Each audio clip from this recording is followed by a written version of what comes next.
Alexandre de Moraes bateu o recorde de trabalhos ali do que tange a despacho, a petições, a julgamentos, a decisões, uma série de situações. Eu não sei não, mas eu tenho a impressão que Alexandre de Moraes já preparou tudo para receber a denúncia contra Bolsonaro. Porque a gente sabe que é muita gente envolvida, a gente sabe que é complexo. Então eu acho que parece que ele fez um mutirão no recesso para receber a denúncia contra Bolsonaro e sua organização criminosa. Aliás, não é sua organização criminosa, não é? Na verdade, são as organizações criminosas envolvendo aqui Bolsonaro. Olha aqui, tanto na questão da fraude do cartão de vacina, da ladroagem de joias e da tentativa de golpe. Eu vou mostrar aqui para vocês perceberem um pouquinho junto comigo. Inclusive, o Supremo Tribunal Federal deu holofotes para essa situação lá no Supremo. Vamos ver juntos aqui. Olha aqui, ministro Alexandre de Moraes proferiu mais de 1.000 manifestações durante recesso judiciário. Aí, aqui fala tudo que Alexandre de Moraes fez. O gabinete do ministro Alexandre de Moraes, do Supremo Tribunal Federal, divulgou na segunda-feira o relatório das atividades referente ao recesso judiciário. O ministro proferiu 1.012 manifestações, sendo 462 decisões e 550 despachos.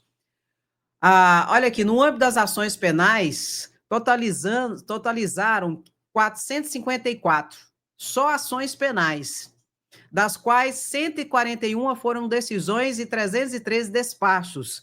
Aí é que fala tudo.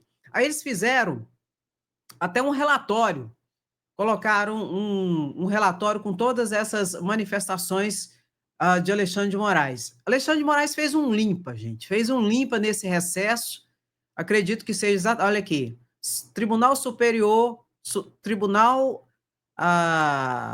Federal, Supremo, olha aqui, gabinete do ministro Alexandre de Moraes. Aí eles fizeram todas as situações, manifestações proferidas, 1.012, o tipo de manifestações, a maioria das manifestações está aqui, ó, nesse gráfico maior, que foi ações penais, colocou tudo, habeas corpus, 89, decisões, extradições, ó, questões de extradições foram 3, inquéritos, 16 despachos e decisões, ações penais, 454 ações penais, petições, execuções penais, 33 o total de execuções penais, 9 foram decisões, notadamente para cumprimento de pena, enfim.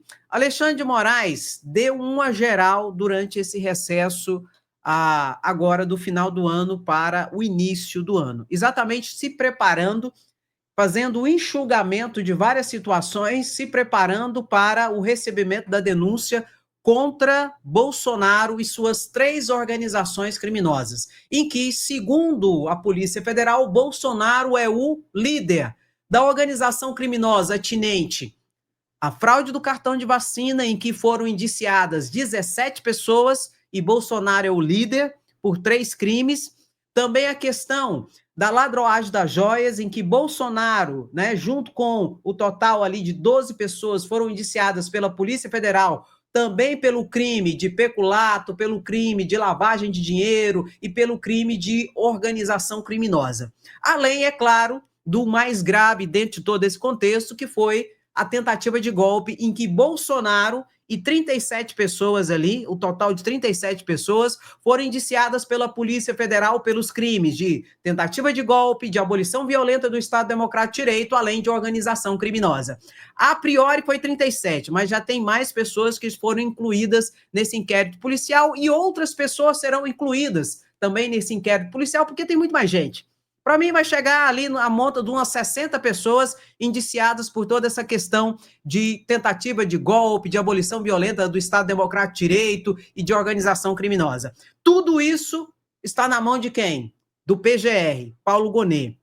Mas o relator é exatamente Alexandre de Moraes. Por isso que ele fez esse mutirão, exatamente para fazer todas essas tratativas que nós, enquanto sociedade, estamos esperando essa resposta do Poder Judiciário. Agora, depende do titular da ação penal agora, que é Paulo Gonet. Segundo as conversas, segundo as movimentações, Paulo Gonet, ainda esse mês, vai começar a requerer a reprimenda estatal em relação a todos esses crimes praticados por Bolsonaro e sua organização criminosa, a partir da realização da primeira denúncia contra Bolsonaro. Situação essa que vai a ser oferecida pelo PGR, recebida pela primeira turma do Supremo Tribunal Federal e tendo, consequentemente, a primeira decisão de um órgão colegiado da Suprema Corte de condenação de Bolsonaro. Por quê? Porque não tem como. Não tem como, além disso, Bolsonaro ele produziu muitas provas contra ele mesmo. Essa organização criminosa, tanto da ladroagem das joias, quanto da falsificação do cartão de vacina e da tentativa de golpe, eles produziram provas contra eles mesmos. Então, as provas são robustas, notadamente no que tange a tentativa de golpe, que está ali no relatório de quase 900 páginas da Polícia Federal, que virão outras fases de indiciamento. Porque, como eu disse para vocês, tem mais gente para entrar aí nesse balaio de golpista e para responder pelos seus crimes. Agora, a PGR deve fazer a denúncia ainda esse mês. Agora é interessante, o Supremo Tribunal Federal começou a julgar a questão sobre o uso de câmeras por policiais e tal, em relação às ações, às operações da polícia na área de comunidade, no Rio de Janeiro, nas favelas e tal e coisa, onde a gente sabe que, infelizmente, a polícia tem matado muitas pessoas que não tem nada a ver com a criminalidade, né? No afã de ali pegar os traficantes, pegar os bandidos, acaba matando pessoas que não têm nada a ver com isso.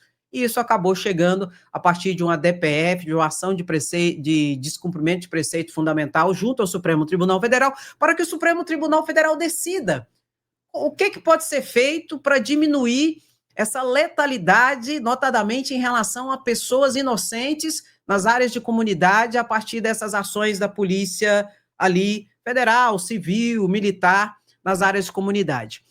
Aí começou com o voto, né, principal, que é do ministro Edson Fachin, que hoje é o vice-presidente do Supremo Tribunal Federal, e concomitantemente foi a manifestação dos outros. Eu quero colocar a manifestação de Alexandre de Moraes e um tico-tico-tico da manifestação de Flávio Dino, ressaltando que não houve o encerramento do julgamento e que hoje vai ser retomado esse julgamento pelo plenário do Supremo Tribunal Federal, que visa estabelecer regras e normas para diminuir a letalidade das ações da polícia, notadamente em relação a pessoas inocentes. Vamos ver a fala de Alexandre de Moraes e eu quero comentar a fala de Alexandre de Moraes. Já vou adiantar que ele diz que quando a polícia for para as áreas de comunidade, especialmente ali no Rio de Janeiro, tem que ir com força total. Tem que ir com armamento pesado e tal coisa. Porque passou-se a discutir, inclusive, da polícia ir para essas áreas, isso foi ventilado lá, com armamento não letal. Vamos ver o que Alexandre fala, Alexandre de Moraes fala aqui, depois um tico-tico da fala de Flávio Dino, e vamos comentar sobre essa situação que eu acho que é importante a gente comentar. Vamos ver juntos aqui. Para reflexão, já que Vossa Excelência encerrou, pelo que eu entendi, a questão do uso progressivo da força. Sim. Exato. Essa é uma questão importantíssima, mas nós temos que deixar, me parece claro, para que não sejamos mal compreendidos, e lamentavelmente, a questão ideológica política no Rio de Janeiro e o fracasso de várias agendas ou políticas públicas de segurança vem sendo agora jogada no Supremo Tribunal Federal. Mas me parece importante deixar claro aqui, ministro Fachin, já havia dito na cautelar, qualquer operação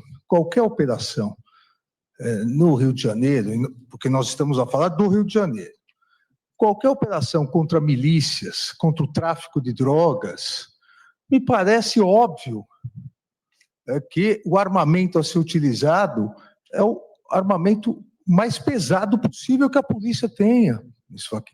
É impossível que nós, aqui, no Supremo Tribunal Federal, daqui, nós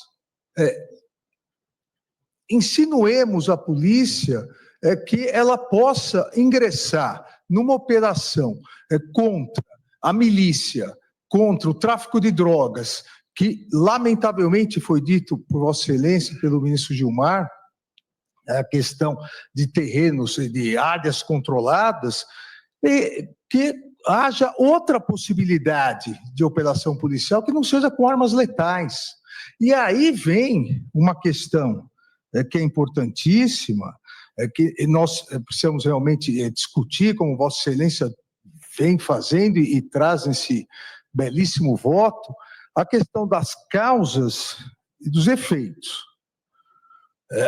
Uma coisa é a polícia, e há até um tópico que mais adiante também vou me referir no meu voto, a questão da utilização de helicópteros, a questão da possibilidade da polícia realizar operações perto de escolas e hospitais, a partir do momento em que se veda isso ou se restringe, as milícias e o tráfico estão eles utilizando essas áreas para realizar o crime. É muito difícil nós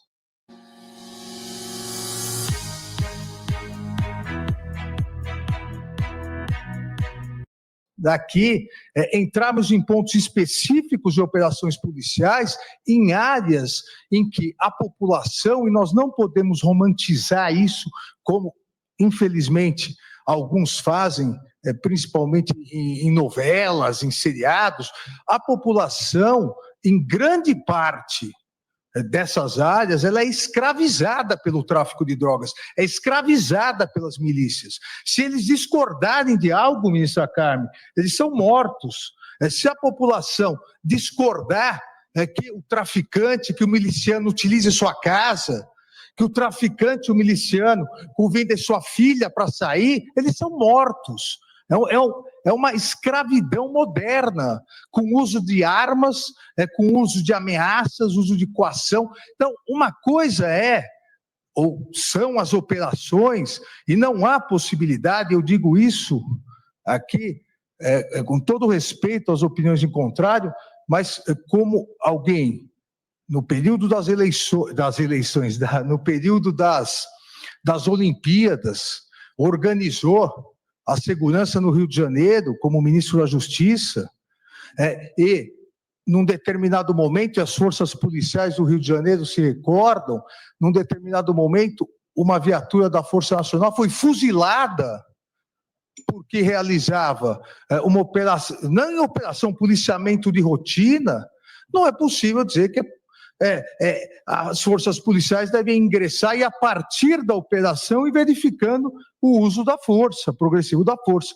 É necessário, para que os policiais, eles não sejam mortos, que eles entrem com a força máxima possível.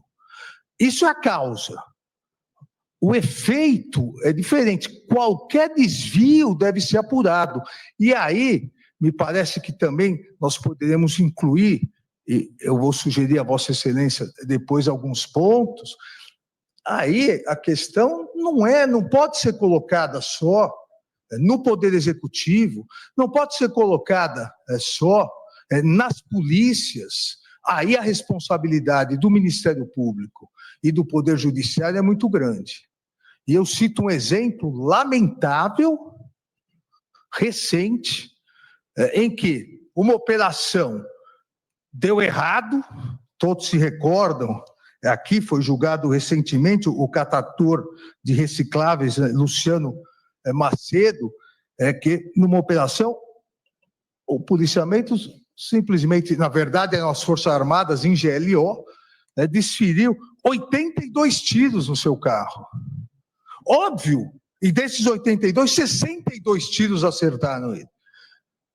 Óbvio que aqui há claramente um desvio ilícito, criminoso da operação policial. Só que uma coisa é o desvio ilícito, outra coisa é dizer, as próximas operações, a polícia ou as Forças Armadas em GLO não podem utilizar fuzil para enfrentar milicianos e traficantes.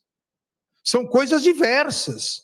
E por que aí, ministro Fachin, me parece que nós temos que trazer para cá também a responsabilidade do Ministério Público, a responsabilidade do Poder Judiciário, Porque, nesse caso, a polícia atuou na investigação. Nesse caso, o Ministério Público atuou na denúncia e no processo. Nesse caso, a Justiça de primeira instância militar condenou. E, lamentavelmente, por 8-7, o Superior Tribunal Militar desclassificou para um tipo culposo 62 tiros. 62 tiros. A culpa é da polícia? A culpa desse exagero é da operação policial necessária na época? Não. Se a justiça tivesse feito a sua parte, as próximas operações policiais seriam, na execução, seriam feitas com mais cautela. Então, eu quis fazer esse à parte, porque realmente, e não é só no Rio de Janeiro, em várias partes do país, a finalização desse julgamento vem sendo muito aguardada para uma sinalização em relação à segurança pública. Nós devemos, eu entendo, nós devemos ser extremamente rígidos em relação aos abusos, aos desvios cometidos. Devemos estabelecer critérios para que esses abusos, esses desvios possam ser verificados e responsabilizados, mas, ao mesmo tempo, e aí me parece o cuidado maior que devemos tomar, e Vossa Excelência vem fazendo isso em seu voto, nós não podemos dar uma mensagem de que a polícia não pode ingressar fortemente armada, que a polícia não pode fazer a sua operação em todo o território onde haja os criminosos, porque os criminosos estão atuando perto de escolas, os criminosos estão atuando perto de hospitais, as bases que eram feitas pelas polícias estão sendo feitas pelos milicianos e pelos traficantes. Então, esses ajustes são importantes para que, ao mesmo tempo, nós possamos fortalecer as polícias na execução e punir nos desvios. Mas a punição, eu reitero aqui, a punição não é só responsabilidade da polícia, é do Ministério Público e da Justiça. E nós temos que ver onde nós também, justiça, estamos errando. Obrigado. Bom, essa situação aqui é muito complexa, a gente sabe, não é? Mas a gente tem que perguntar, isso é um problema para além de criminal e judicial, é um problema social, não é? Por que esses policiais deram mais de 80 tiros em um carro em uma comunidade? Porque estava na comunidade. Por que o Ministério Público diz que os policiais tinham que responder por homicídio culposo? Mais de 60 tiros, homicídio culposo. Isso não existe. É doloso. Não tem como você dar mais de 80 tiros em um veículo sem ter a intenção de matar a pessoa que está lá dentro, as pessoas que estão lá dentro. Então, o que está acontecendo? Não é só no Rio de Janeiro, não, gente. O que está acontecendo? Em nome do combate à criminalidade, estão abrindo margem e espaço para inocentes serem mortos. E como a criminalidade tem crescido e tem se equipado com armamento mais pesado, a própria polícia hoje tem medo.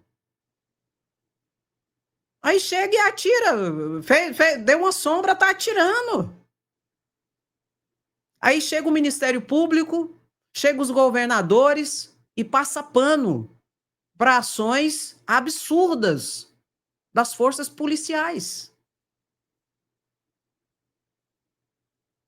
Tem caso aqui em Goiás em que a polícia deu quase 20 tiros na pessoa, que não tinha um canivete na mão. E o Ministério Público diz que foi legítima defesa. A pessoa estava em surto psicótico, mas não tinha uma arma. Legítima defesa. E isso não é só no Rio de Janeiro, Goiás, São Paulo, essa violência policial é em tudo quanto é lugar. E isso não vai resolver.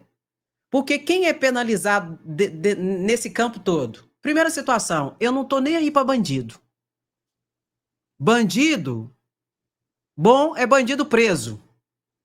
Eu não tô defendendo bandido. Agora, o que não pode, em nome de um combate ao criminoso, matar pessoas inocentes. Lula apresentou uma alteração na Constituição Federal para tentar resolver, em grande parte, esses problemas.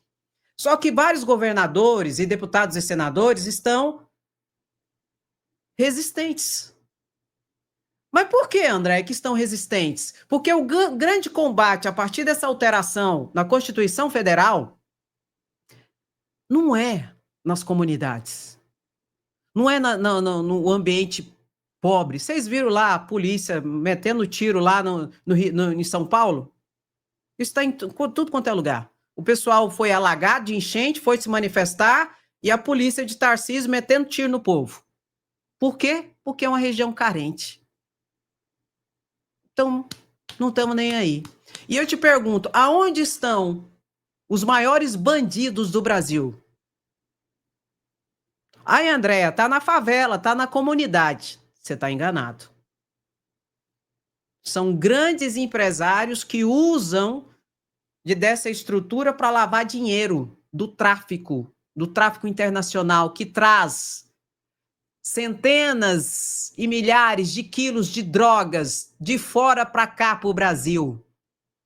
E não estão na comunidade.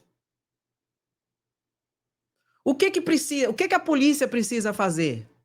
Trabalho de inteligência. Se for para adentrar na comunidade, já sabe aonde vai, quem são as pessoas e tem que entrar do jeito que entra, sai. E não aquela espetacularização, onde quem morre é a criança, é a mulher, é o senhor que não tem nada a ver com a patifaria. E vou repetir, bandido tem que ser responsabilizado. Não estou defendendo bandido aqui, não. Tem que usar da inteligência. Tem que evitar que a droga chegue na comunidade. Para isso, tem que pegar a droga aonde? Aonde está a droga? Flávio Dino falou e relembrou uma situação aqui, mostrando onde, de fato, de verdade, está a droga e a arma. A maior apreensão de droga no Rio de Janeiro não foi em comunidade. Foi lá nos portos, lá, na situação lá. A droga chegando. Com certeza tinha empresa, tinha CNPJ, tinha empresário por trás de tudo isso, mesmo que fosse, mas tinha. Onde foi a maior apreensão de armamento pesado, de fuzil no Rio de Janeiro? Ai, André, foi lá na comunidade. Não foi. E Flávio Dino fala sobre isso aqui, ó. Vou botar aqui o tico-tico da fala de Flávio Dino, tá bem aqui na frente. Ele lembra essa situação. Que não é assim não, gente. Calma. O buraco é mais embaixo. E esse é o problema, em que governantes não querem resolver, de fato, de verdade. E por que não querem? É mais fácil criminalizar a pessoa porque mora na comunidade. Se é pobre, se é preto, tá na comunidade, é perigoso. Isso é racismo. E, para além disso, tem situações por detrás dessa situação. Vamos ver a fala de Flávio Dino aqui, rapidinho? Magistrado designado ele vai ensejar as sanções próprias ao descumprimento de ordem judicial, inclusive aquelas previstas no artigo 77, inciso 4º e parágrafo 2º do Código de Processo Civil. Ministro Fachin, Pois não. Me perdoe, mas é porque talvez eu seja o próximo a votar e aí eu tenho que lhe perguntar. No caso, seria uma delegação para esse juiz. E o recurso das decisões desse juiz seria de competência de quem? Do plenário, do CNJ, do plenário do Supremo ou do Tribunal de Apelação ao qual ele é vinculado? Do ponto de vista das decisões que o magistrado tomar, como se trata de um magistrado auxiliar da presidência do Conselho Nacional de Justiça, entendo que o colegiado próprio para examinar uma resignação dessas decisões seja do plenário do CNJ, portanto, do plenário do Conselho Nacional de Justiça. O que eu estou a propor é que o Supremo faça uma delegação desses poderes ao Conselho Nacional de Justiça. Em primeiro momento, a um magistrado designado, e se houver alguma matéria atinente à apreciação colegiada, pelo colegiado do próprio Conselho Nacional de Justiça. Noticio apenas aqui à guisa de uma nota de rodapé mental que, em diálogos que mantive numa visita à Corte Constitucional da Colômbia, tive muito proveito em discutir o monitoramento, acompanhamento e fiscalização da execução de decisões proferidas pela Corte Constitucional em processos estruturais. E, portanto, a solução que aqui trago apanha algumas das dificuldades que lá foram encontradas e também das possibilidades estruturais daquela Corte Constitucional de levar a efeito diretamente esse acompanhamento. Pois não, ministro Alexandre? Só para nós refletirmos, nós estaríamos delegando função jurisdicional ao CNJ. Porque, na verdade, é o cumprimento da decisão judicial. Portanto, ministro Fachin, da letra G. Eu gostaria de fazer duas perguntas, porque eu olhei o voto de Vossa Excelência para poder balizar o meu em seguida. Primeiro, se Vossa Excelência está delimitando metros quadrados, raio, perímetro, ou isso fica a critério da autoridade policial. Em segundo lugar, em relação aos estabelecimentos já existentes, porque são comunidades, às vezes, pequenas, né? Então, vamos imaginar que já haja um batalhão da PM ou uma delegacia perto de uma escola. Essa é a segunda pergunta que eu gostaria de fazer. E a terceira, última. Quando Vossa Excelência fala de operação policial, Vossa Excelência sempre está excluindo a hipótese de flagrante, imagino eu, né? Porque, em caso de flagrante, nada disso teria prevalência, imagino eu. Seriam essas três perguntas, a Vossa Excelência. Muito obrigado, ministro Flávio Dino. Ocupo-me especialmente da primeira. Enfim, não achei aqui, não. É porque é complicado achar o trem, notadamente quando é ao vivo. Aí Flávio Dino falou que a maior apreensão de drogas e a maior apreensão de fuzil no Rio de Janeiro foi na Barra da Tijuca. Não foi em comunidade. Então, se quiser resolver esse problema de fato e de verdade, tem que trabalhar com antecedente, inteligência, barrar as drogas de entrar no território ali dentro das comunidades, porque alguém leva para lá. E aqui está os grandes traficantes, os grandes bandidãos que tem ramificação no Rio de Janeiro, pelo que tudo indica, né? No Tribunal de Contas, né, Domingos Brazão, na Assembleia Legislativa, no Ministério Público, na Polícia Civil, né, Rivaldo Barbosa e tal, e junto com a milícia ali. Então, meu querido, não adianta ficar achando que o problema é a comunidade. Não, isso é a picha racista do racismo de querer criminalizar a pessoa porque é negra ou porque é pobre. E lá pode dar 80 tiros no veículo, 60 tiros nas pessoas e o Ministério Público ainda fala que foi homicídio culposo. A pessoa não tinha intenção de matar. Isso é homicídio culposo. Não tinha intenção de matar e deu 80 tiros no veículo. Que nem aqui em Goiás, deu não sei quantos tiros numa pessoa que não estava armada. E aí o Ministério Público falou que era legítima defesa. Então, enquanto tiver essa situação, quem vai levar a bronca é o pobre e é o negro. Por quê? A estrutura racista hoje criminaliza as pessoas por serem pobres e por serem negras. Porque o problema lá no Rio de Janeiro não está nas comunidades. Está aonde quem leva para a comunidade as drogas e as armas. Quem leva? É gente poderosa, engravatada e que muito possivelmente tem ramificações dentro das estruturas de poder. Ou não. Mas é mais fácil meter a bala e o cacete nos pobres, criminalizando-os e colocando a culpa neles. E reitero, aconteceu ontem de ontem, tiro em cima da comunidade lá em São Paulo também, porque eles foram se manifestar, porque alagou tudo, eles foram se manifestar. Foi recebida a tiro pela polícia de Tarcísio de Freitas. Será que eles vão entrar nos jardins com tiro, porrada e bomba também?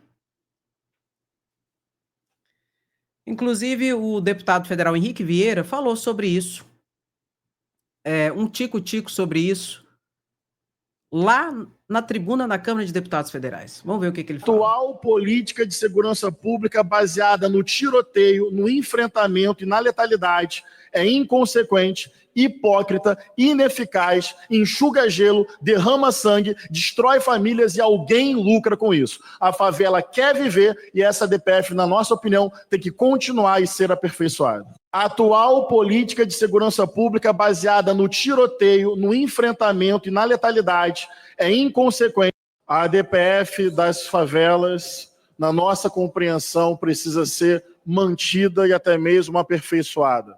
Ela é fruto, sobretudo, da movimentação de organizações de favelas e movimentos de mães e vítimas de violência no estado do Rio de Janeiro. A direita governa o Rio há décadas. Tem uma crise estrutural da segurança pública. E o melhor que a direita consegue dizer é que a culpa da criminalidade é esta ADPF, que na prática busca um controle melhor sobre as operações policiais nas favelas do Rio de Janeiro, visando redução da letalidade policial. A política de segurança pública no Rio é um fracasso histórico. Enxugando gelo, derramando sangue, o crime organizado se retroalimentando e crescendo. Operações policiais sem planejamento e sem consequência, e mães inconsoláveis, crianças mortas, famílias destruídas, numa política sangrenta e ineficiente. E a culpa seria da ADPF, que busca disciplinar a ação policial nas favelas? Em hipótese alguma. Precisamos escutar o grito destas mães inconsoláveis, destas famílias do subúrbio, das periferias e das favelas do Rio de Janeiro. A ADPF das favelas, na nossa compreensão, precisa ser mantida e até mesmo aperfeiçoada. Então, a ADPF vai ser decidida pelo Supremo Tribunal Federal. Limites, regras. E como o próprio Alexandre de Moraes disse, se o policial na ponta está exagerando lá, é porque tem gente aqui de trás passando pano para ele. Inclusive governadores, inclusive Ministério Público. E isso acontece, sim, em quase todo o Brasil, em quase todos os estados. Ministério Público passando pano e governador passando pano, tendo como mote o combate à criminalidade. Enquanto isso, pessoas inocentes estão morrendo. Executadas. Sem ninguém para defendê-las. Porque o Ministério Público está passando pano, o governador está passando pano e, consequentemente, o judiciário acaba aceitando. Essa DPF é para vir do Supremo. Regras de como deve ser levada essa situação. De enfrentamento da letalidade, da violência policial contra inocentes e esse passar pano por parte do Ministério Público, dos governadores, que inclusive estão porque os bolsonaristas são contra totalmente essa DPF e essa análise pelo Supremo Tribunal Federal. Para eles, como a ideia é criminalizar a pobreza e o negro, porque são racistas, aí que se lasque para lá. E o problema não está lá. O problema está lá, como disse Flávio Dino e mostrou, nos Jardins, na Barra da Tijuca. Entendeu?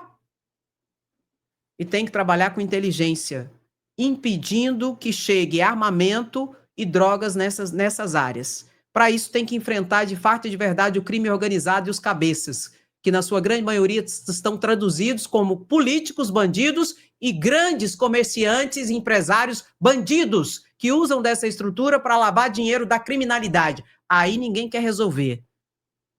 Aliás, Lula apresentou um programa de alteração da Constituição Federal para tentar resolver. E os governadores, muitos, estão resistindo. Será por quê?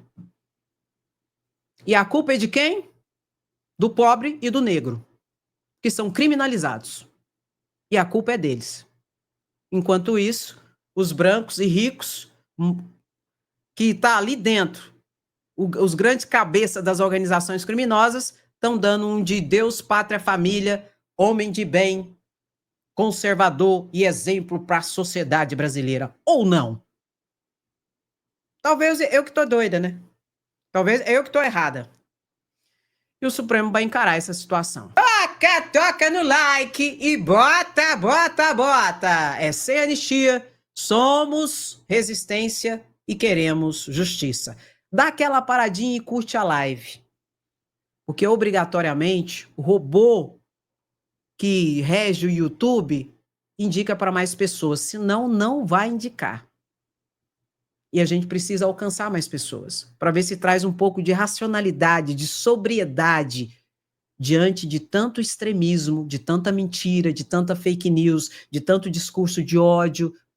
Entendeu, meu querido? Então, dá aquela paradinha, curte a live, deixa o seu comentário, é muito importante.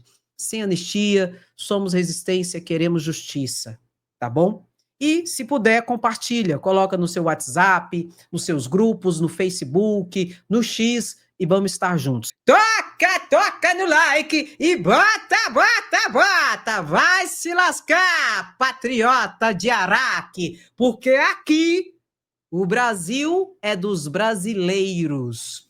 Autodeterminação dos povos é um dos fundamentos que está lá na nossa Constituição Federal.